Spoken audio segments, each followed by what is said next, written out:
Vamos a dar inicio a la clase de esta noche, la caída del hombre. Los objetivos de la clase: número 1, que el alumno sepa el propósito por el cual Dios creó al hombre, que el alumno sepa cuál es el origen de la tentación y cómo opera, y número 3, que el alumno sepa cuáles son las consecuencias directas del pecado.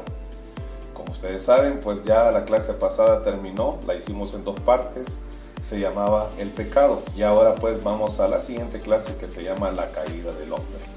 En Romanos 6:23, una cita muy conocida de casi todos nosotros, que también la sabemos de memoria, dice: porque la paga del pecado es muerte, mas la dádiva de Dios es vida eterna en Cristo Jesús, Señor nuestro.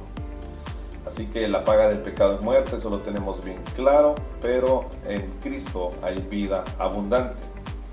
El numeral número 1 de esta lección dice cuál es el propósito, o cuál fue el propósito de Dios al crear al hombre. Y nos da una cita bíblica, en el libro de Génesis, capítulo 1, del 17 al 18. Así que, y dice la palabra de Dios: y creó Dios al hombre a su imagen, y a imagen de Dios lo creó, varón y hembra los creó, y los bendijo Dios, y les dijo: fructificad y multiplicaos, llenad la tierra y sojuzgarla, señorear en los peces del mar, en las aves de los cielos, y en todas las bestias que se mueven sobre la tierra. Dios creó al hombre a su imagen y semejanza, para señorear sobre la tierra y lo que en ella hay, ya sean recursos materiales, minerales, animales, de todo tipo, etc. Dios quería que el hombre estuviera muy bien, en un lugar seguro, libre de la muerte y las enfermedades, libre de la maldición y el miedo, en comunión con su Creador, señoreando sobre todo lo creado. Mire que yo estaba leyendo esta pequeña explicación que da acerca de este primer numeral, que cuál fue el propósito de Dios al crear al hombre. Creo que se queda un poco corta. Yo quiero agregarle un poco más. Aquí nos dice en síntesis de que Dios creó al hombre para que el hombre señoreara sobre la tierra, que aprovechara sus recursos, y todo, y eso nos dice. Pero yo creo que se merece un poco más de explicación este punto. Nosotros leemos en la Biblia que dice que creó al hombre según su imagen y semejanza. Y mire que lo creó según su imagen y semejanza, porque somos en aquel momento Dios quería que el hombre fuera muy parecido a él. Y esta palabra parecido debe de remarcarse, porque realmente había una separación tal que Dios era Dios y ellos eran su creación, y eso ya marcaba una diferencia entre los dos. Ellos dos, Adán y Eva, no podían ser dioses. Dios era Dios y sigue siendo Dios, mas sin embargo los creó a su imagen y su semejanza. O sea que la relación que Dios quería tener con el hombre era una relación cercana, una relación como de semejantes, como gente muy cercana, y les dio muchos privilegios, y los privilegios fueron perdidos, ya lo vamos a ver más adelante. Pero Dios creó al hombre con el propósito, hermanos, de tener una relación con su creación, de tener una relación. Y mire que estaba pensando, yo fui mucho más allá en mis pensamientos y deducciones, y estaba pensando yo en esa característica que nosotros los humanos tenemos, y es esa habilidad, ese don, o no sé cómo llamarle, de crear cosas. Nosotros siempre estamos queriendo crear algo. A la mujer, al hombre y la mujer, el poder más grande de crear algo que tienen es el poderle dar vida a otro ser a través de la mujer, de parir un hijo, y del hombre de poderlo poner su semilla en la mujer para que ella pueda parir. Y esa característica, esa habilidad, ese deseo del hombre de crear cosas viene meramente como característica de Dios. Y él quería tener una relación con el hombre, él quería tener una relación con su creación y por eso los creó. No creó al hombre solo para que el hombre fuera feliz. Y aquí está el resumen de lo que quiero decir. El propósito de Dios al crear al hombre, el propósito principal era para ser feliz, para estar relacionado con su creación. Por eso más adelante, después de que el hombre falla y de que todo aquello pasa, recuerden aquella famosa frase que dijo Dios allá en el Génesis, que en un momento se arrepintió de haber hecho al hombre. Le dolió en su corazón que el hombre le fallara y es porque el deseo que él tenía para con el hombre era distinto. Así que el propósito de Dios eso fue, además de que el hombre pudiera señorear sobre la creación misma de Dios, era también que Dios quería tener una relación con su creación. Amén. Así que ahí hay una pregunta: ¿cuál fue el propósito de Dios al crear al hombre? Bueno, en resumen es porque Dios quería tener una relación con él y también quería compartir todo lo que él había creado con el hombre. Y esa era la intención de Dios, en vivir en armonía, en comunión, en unión con el hombre. Número 2, ¿cuál era la condición del hombre una vez que Dios lo creó? Con respecto a sí mismo, con respecto a su entorno y con respecto a Dios. Y son 3 aspectos diferentes. El inciso A dice: con respecto a sí mismo, el hombre se encontraba en un lugar seguro, libre de toda amenaza, libre de toda dolencia, libre de toda enfermedad, con suministro suficiente para poder atender todas sus necesidades materiales y espirituales. Ya vamos a ver por qué materiales y espirituales, y eso lo dice el inciso B. Con respecto a su entorno, el hombre tenía todo bajo su cargo. El hombre tenía todo bajo su cargo y él era el dueño y señor de toda la creación, pues Dios le había dado la oportunidad de señorear y sojuzgar la tierra. Entonces miremos de que con respecto a sí mismo, el hombre estaba seguro, el hombre tenía libertad, el hombre tenía toda la libertad, no tenía enfermedades, no tenía dolencias, tenía todos los recursos que necesitaba para sobrevivir. Y con respecto a su entorno, el hombre tenía poder, tenía autoridad sobre toda la creación y podía disponer de cada uno de los recursos que tenía. Y con respecto a Dios, el hombre en el principio tenía comunión directa con Dios, podía escuchar su voz y podía expresarse frente a él, pues no había ninguna interrupción en dicha comunicación. Con respecto a Dios, el hombre tenía una entrada libre, tenía una comunión directa. El hombre podía hablar con Dios y Dios podía hablar con el hombre. Y esa era la condición. Hermano, qué bonito hubiese sido a ver cómo las cosas hubiesen sido si Adán y Eva no hubieran cometido el error que cometieron allá en el Génesis. No existiría la muerte, no habría enfermedad. Todo fuera muy distinto. El hombre tenía grandes privilegios y esa era la intención del corazón de Dios: tener una relación íntima, libre, sin error, sin mancha, con el hombre, con su creación. El numeral número 3 dice: ¿qué evento fue el que generó la caída del hombre? Y eso lo vamos a ver en Génesis 3 del 1 al 24. No vamos a leer todo en la porción porque es muy larga, pero sí vamos a hablar de ella. En esta porción de las Escrituras podemos ver que Dios hablaba con el hombre, pero a raíz del pecado esa comunión y comunicación se rompió. Si leemos detenidamente las Escrituras, veremos que el hombre tenía acceso al árbol de la vida, pero a causa del pecado pierde ese privilegio. Y ahí en Génesis 3:22 dice: y dijo Jehová Dios, he aquí el hombre es como uno de nosotros, sabiendo el bien y el mal. Aquí yo voy a hacer un paréntesis, o una pausa, perdón.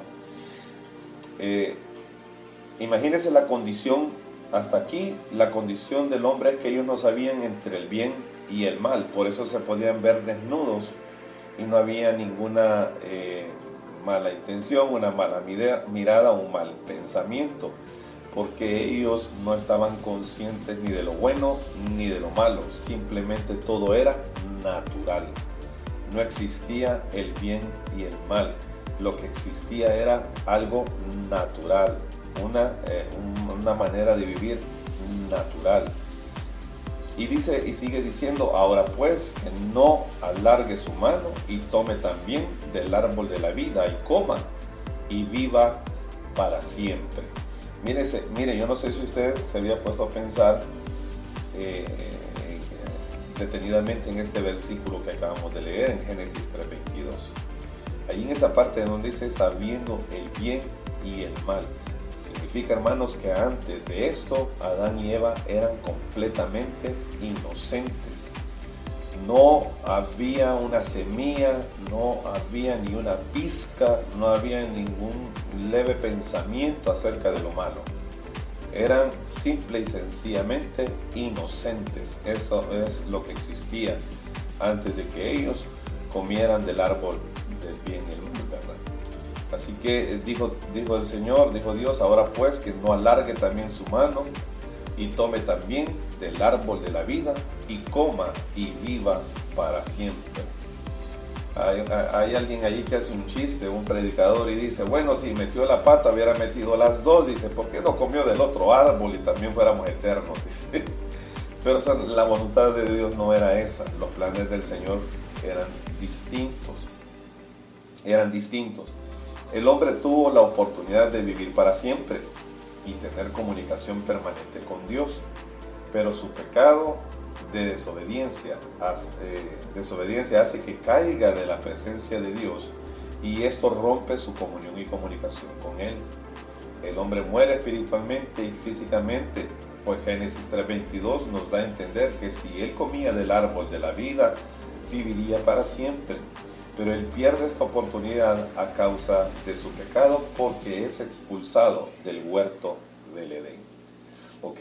Así que el hombre pierde la gran oportunidad, el hombre pierde el privilegio de haber desobedecido a Dios, y estas son las consecuencias del pecado. Como lo estuvimos viendo en la clase pasada, el pecado siempre nos traerá consecuencias, y las estudiamos que eran de diferente índole. Según sea la semilla que nosotros sembremos, así será la consecuencia que nosotros cosechemos. En la clase pasada estuvimos hablando acerca del adulterio, de la fornicación y de los pecados de vicios y todo eso, y cada uno de esos pecados. Estuvimos hablando del chisme, de la mentira. Cada uno de esos pecados traerá su consecuencia, ¿verdad? Dios perdona el pecado. No sé si lo dije en la clase pasada. Dios perdona el pecado, creo que sí lo dije, cuando puse el ejemplo del ladrón que le cortan la mano. Dios va a perdonarle su pecado, pero la mano no va a crecerle. Así que Dios perdona nuestros pecados, pero de alguna manera, en algún momento, algunos pecados traerán consecuencias. Amén. El numeral número 4, bueno, aquí hay un cuadrito, un recuadro, dice: explica cuál era el plan genuino de Dios para el hombre y cómo cambió después que el hombre pecó. Bueno, eso es ya una pregunta que usted se puede ir contestando. Amén.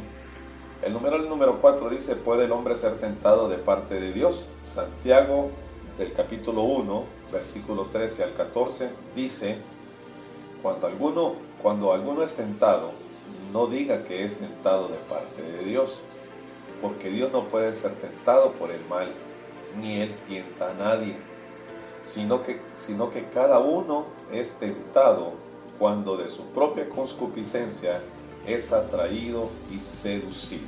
Ok, ¿qué es la concupiscencia? Aquí hay un recuadro donde dice: busque en el diccionario qué significa la palabra concupiscencia. No es concupiscencia, hermanos, es concupiscencia, ¿verdad? A veces nos equivocamos y pronunciamos y decimos mal la palabra. No es concupiscencia, es concupiscencia, ¿ok?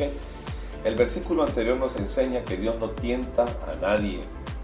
De manera que nosotros no podemos culpar a Dios de nuestras tentaciones, fracasos o caídas espirituales. La palabra concupiscencia, hermanos, significa deseos mundanos de un tipo de deseo bajos, un instinto bajo, que siempre tienen que ver con todo tipo de vicio, de todo pecado carnal, ya sea vicios externos o puede ser pensamientos, malos pensamientos,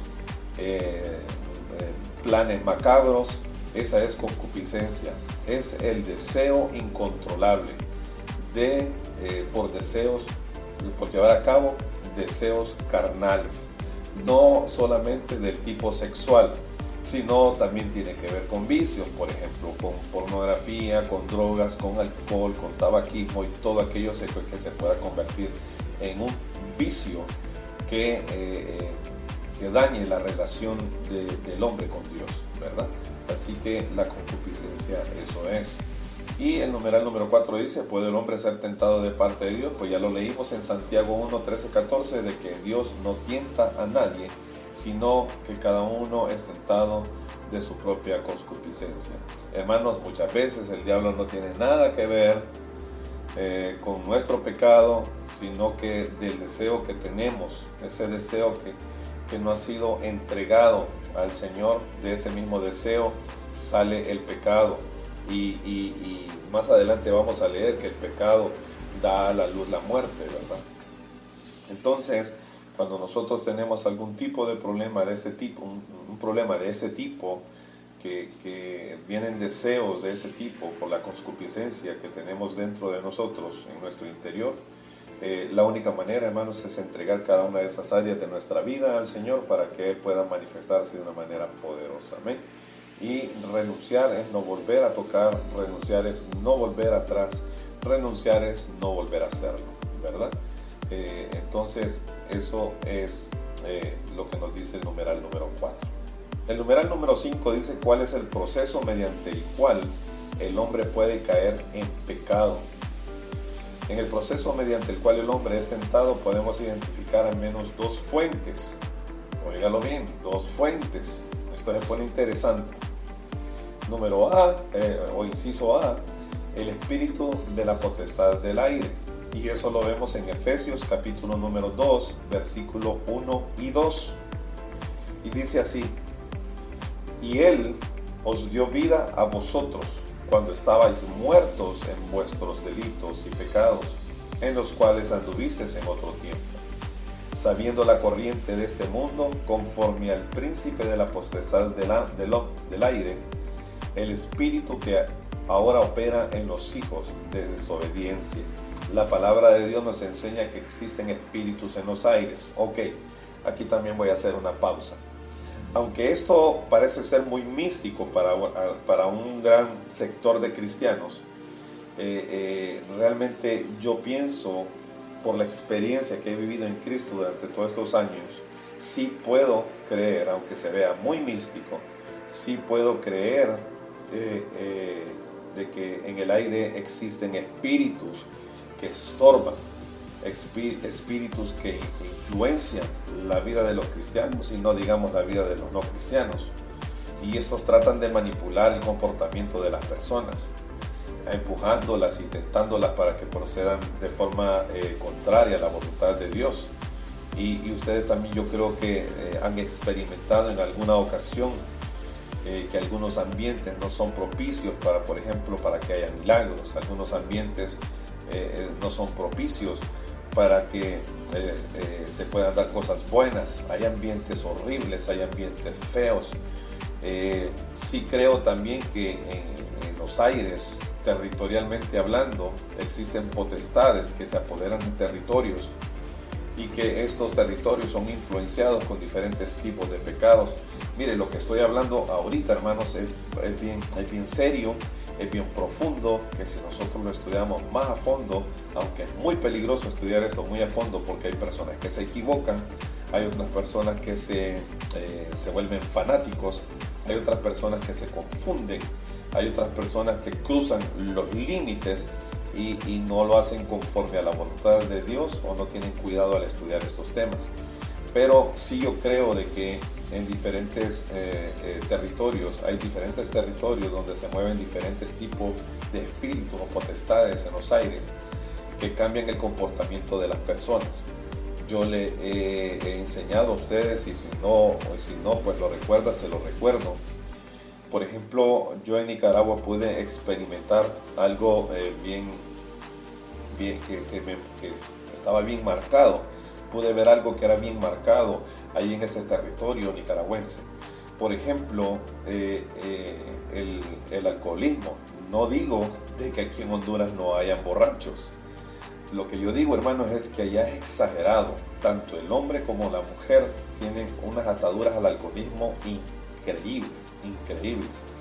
Pero, y también está muy apoderado del territorio lo que es la brujería y la santería. Y hay otra potestad que gobierna ahí ese territorio y es la de la infidelidad. Ahí hay bastantes divorcios porque están muy acostumbrados a la infidelidad. Allá es muy normal que un hombre tenga 2 hijos fuera del matrimonio o más hijos fuera del matrimonio o hasta hijos de 3 relaciones diferentes. Eso es muy normal y para la mujer que se va a casar es muy normal de que de repente su esposo tenga hijos de otras mujeres. Entonces sí vemos que en algunos territorios algunas potestades en los aires se adueñen de esos territorios y puedan proceder de forma contraria a la voluntad de Dios, ¿verdad? Así que esto es muy cierto. Yo sé que ustedes, si les pongo a hablar y les doy participación, me contarían más de una situación acerca de este tema. Y vuelvo a leer lo que dice Efesios 2:1-2, dice: y Él os dio vida a vosotros cuando estabais muertos en vuestros delitos y pecados, en los cuales anduvisteis en otro tiempo, siguiendo la corriente de este mundo, conforme al príncipe de la potestad del aire, el espíritu que ahora opera en los hijos de desobediencia. También se me viene a la mente ahorita, por ejemplo, hermanos, no sé si usted ha escuchado esto, si no lo ha escuchado se lo enseño, y si no lo entendía bien, espero que lo entiendan mejor ahora con esto que acabamos de estudiar.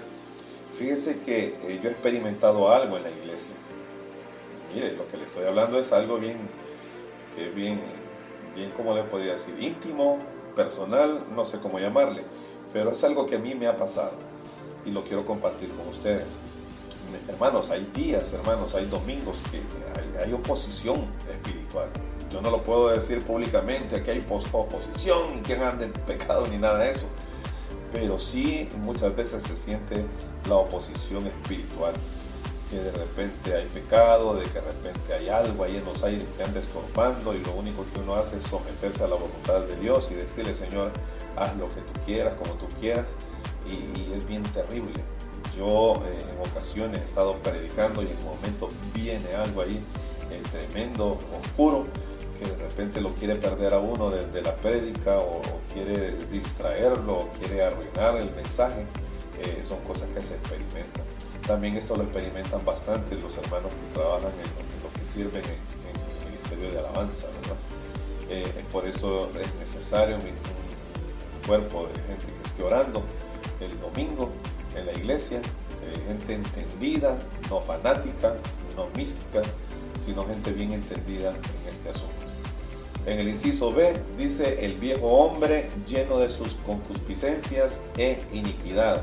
Santiago 1, 13, 14. Cuando alguno es tentado, no diga que es tentado de parte de Dios, porque Dios no puede ser tentado por el mal.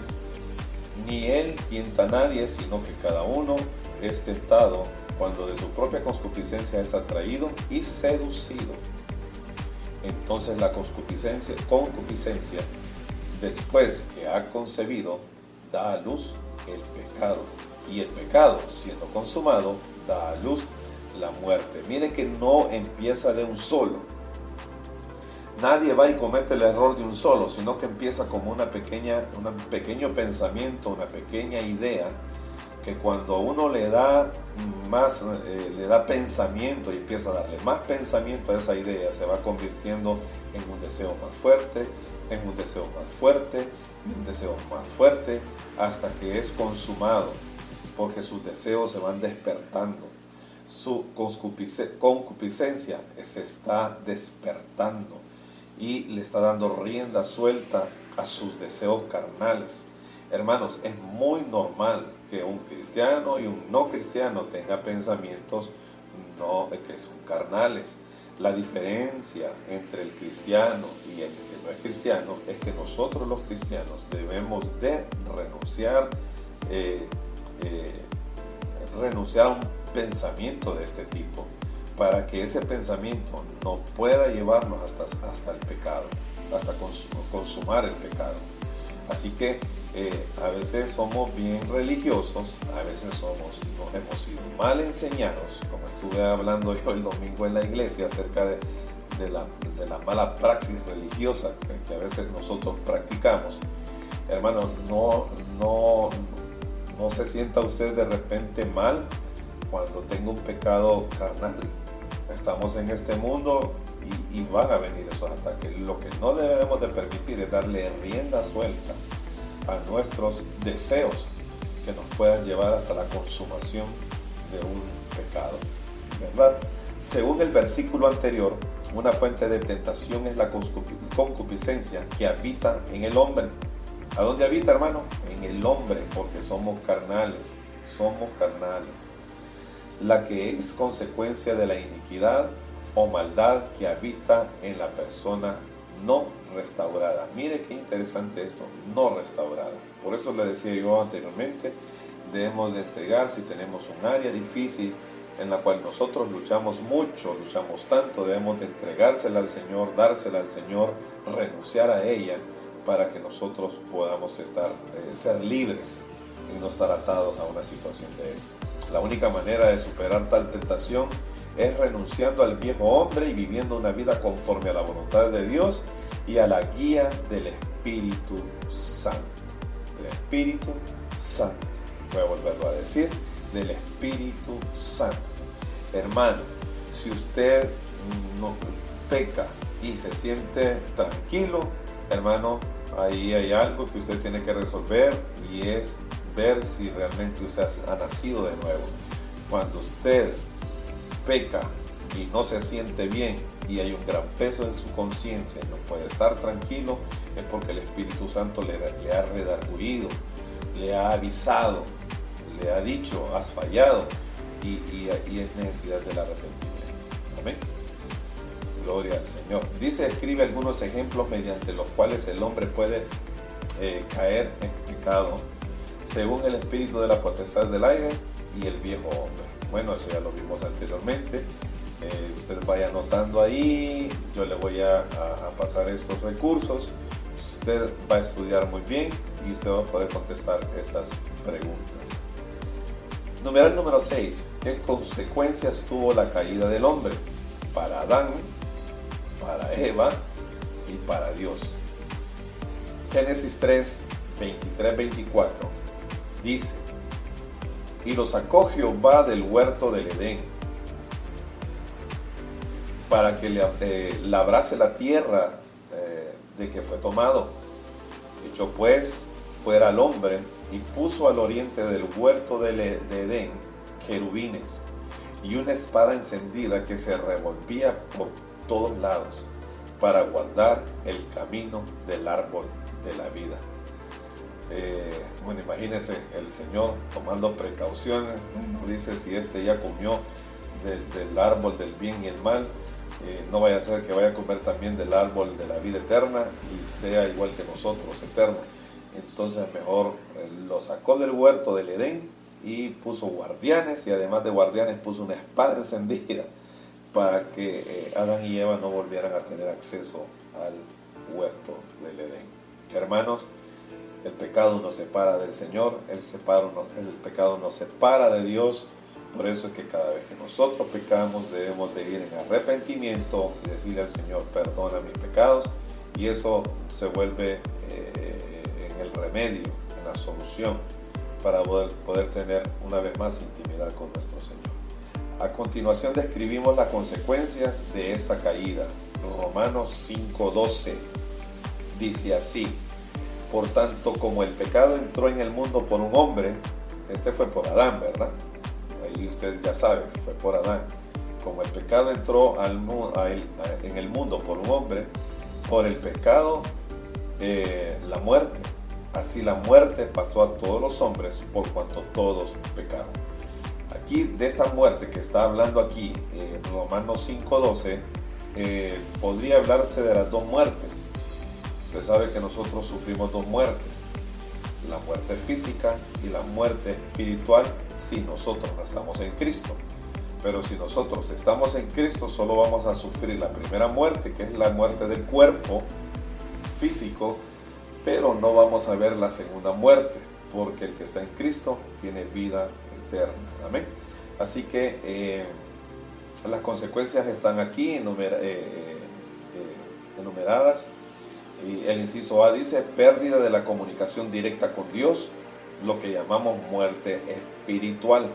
Bueno, el pecado hizo de que Adán y Eva no tuvieran ya comunicación directa con Dios. Ya eso se rompió y eso significa muerte espiritual por el pecado. Inciso B dice: el hombre pasa a ser esclavo del pecado y por lo tanto esclavo de Satanás. El pecado separa al hombre de Dios y ahora es un hombre de pecado, es un hombre carnal que necesita ser redimido. Aunque este no es el tema, aunque esta no es la enseñanza, ni tampoco es prédica, ustedes ya saben a quién Dios usó para redimir al hombre. El inciso C dice: la tierra fue maldecida y el hombre con dolor comería de ella todos los días.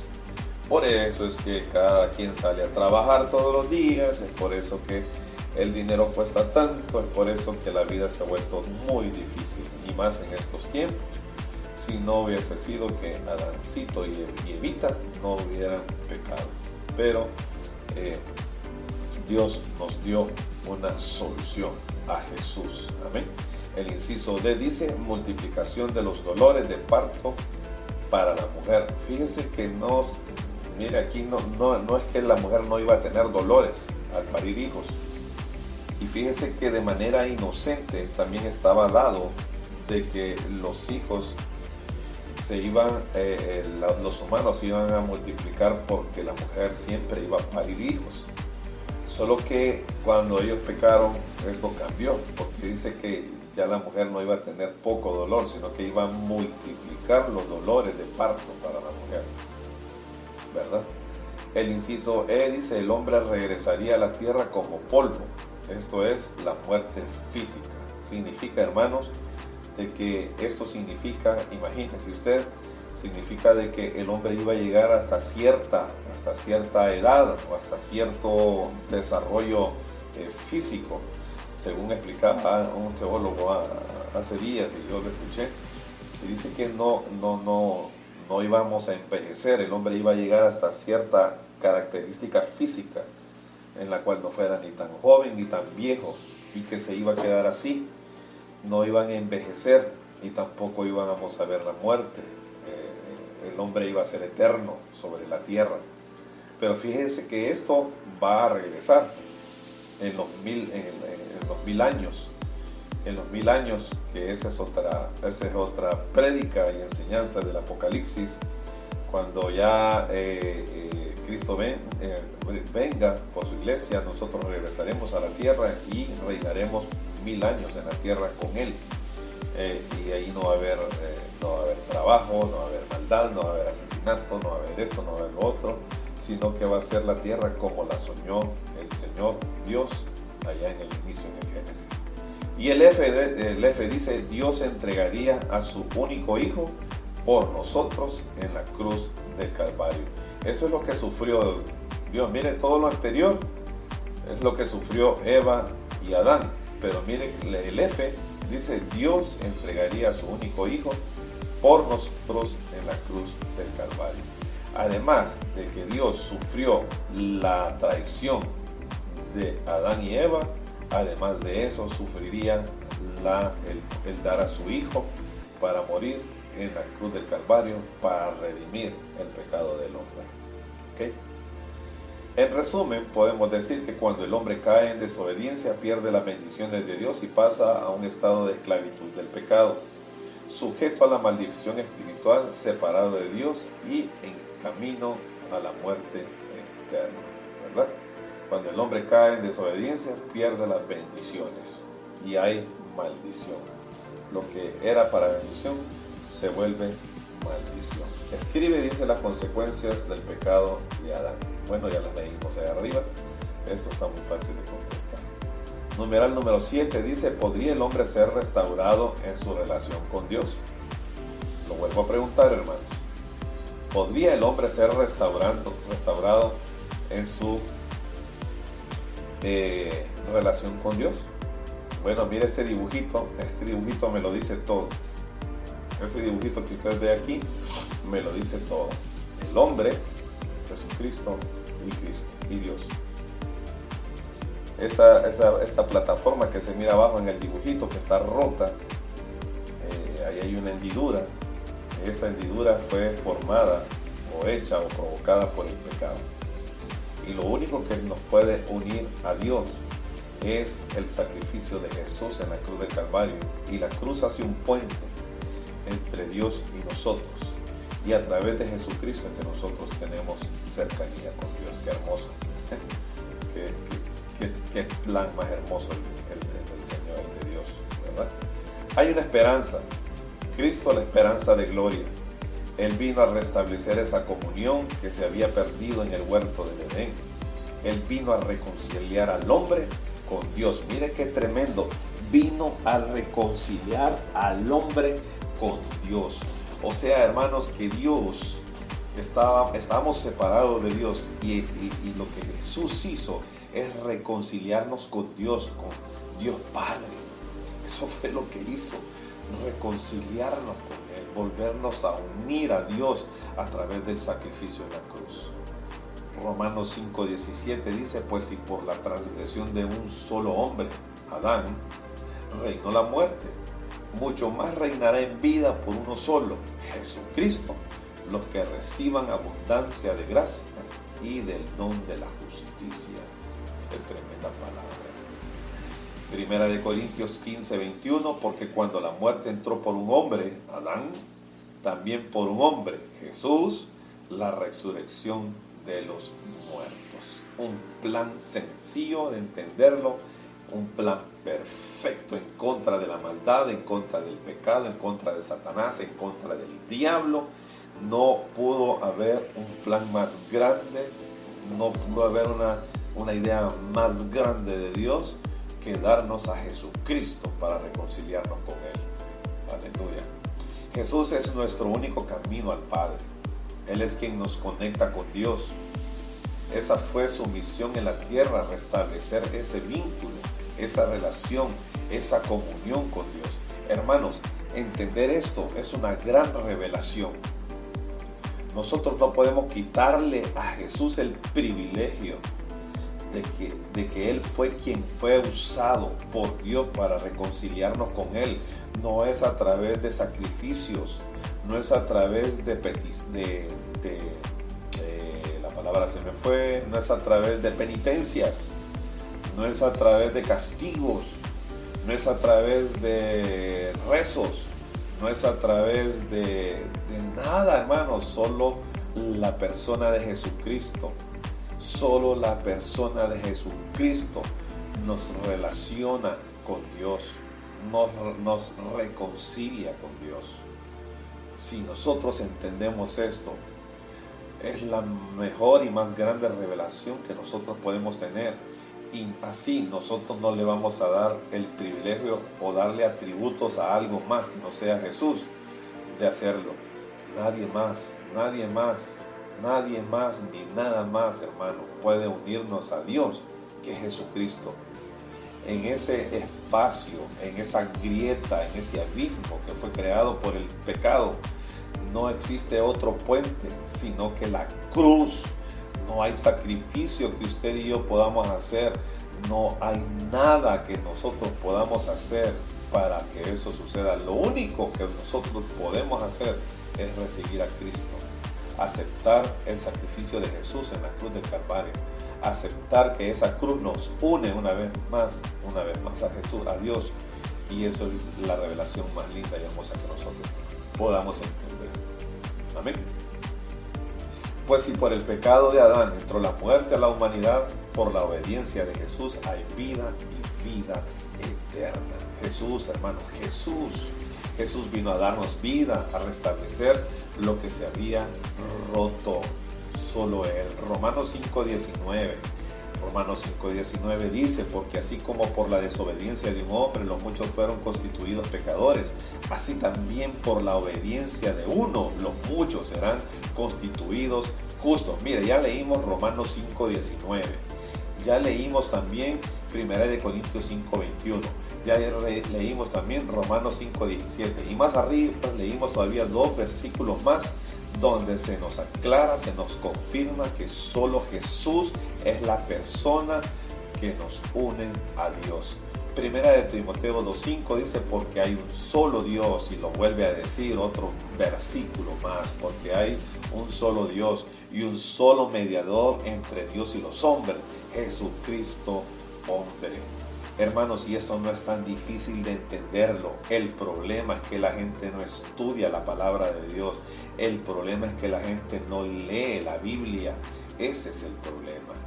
Aquí hay un recuadro, hermanos, donde explica cuál es la manera para que el hombre pueda restablecer su relación con Dios. Explica con sus propias palabras lo que dice 1 Corintios 15:21. ¿Con qué objetivo vino Jesucristo a este mundo? Y confirma cómo puede el hombre decir que tiene una relación y comunión con Dios. Amén. Mire, esta fue la lección del día de hoy. Damos gracias al Señor una vez más, aprendiendo y entendiendo lo que Dios hizo a través de Jesucristo en nuestras vidas. Jesucristo es el único mediador entre Dios y los hombres, Jesucristo hombre. Él nos reconcilia con el Padre. Gloria al Señor. Amén.